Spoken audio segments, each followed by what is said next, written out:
ರಜತ್ಗೆ class ತೆಗೆದುಕೊಂಡ ಕಿಚ್ಚ ಸುದೀಪ್ ಅವರು.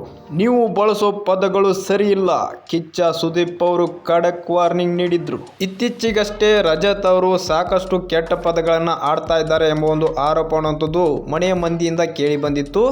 ಜೊತೆಗೆ ಗೋಲ್ಡ್ ಸುರೇಶ್ ಅವರ ಜೊತೆಗೂ ಕೂಡ ಸಾಕಷ್ಟು ಕೆಟ್ಟ ಪದಗಳನ್ನು ಆಡುವ ಮುಖಾಂತರ ಜಗಳವನ್ನು ಕೂಡ ಆಡಿದ್ದನ್ನು ನೀವು ನೋಡಿದ್ದೀರಿ. ಇಂದು ಕಿಚ್ಚ ಸುದೀಪ್ ಅವರು ವಾರದ ಸಂಚಿಕೆಯಲ್ಲಿ ಖಡಕ್ಕಾದ ಕ್ಲಾಸನ್ನು ತೆಗೆದುಕೊಂಡಿದ್ದಾರೆ ರಜತ್ ಅವರಿಗೆ. ಕಿಚ್ಚ ಸುದೀಪ್ ಅವರು ಏನು ಹೇಳಿದ್ದಾರೆ ಅಂತಂದ್ರೆ, ಒಬ್ಬ ಮನುಷ್ಯ ಬಾಯಿಂದ ಬರುವಂತಹ ಪದಗಳು ಬರೀ ಮಾತಲ್ಲ, ಅವನ ವ್ಯಕ್ತಿತ್ವದ ವರ್ಚಸ್ಸು. ಒಂದು ಮಾತು ಗೆಲುವಿನ ಪಟ್ಟವನ್ನು ಏರಿಸುತ್ತೆ ಮತ್ತು ಒಂದು ಮಾತು ಸೋಲಿನ ದಾರಿಯನ್ನು ತೋರಿಸುತ್ತೆ.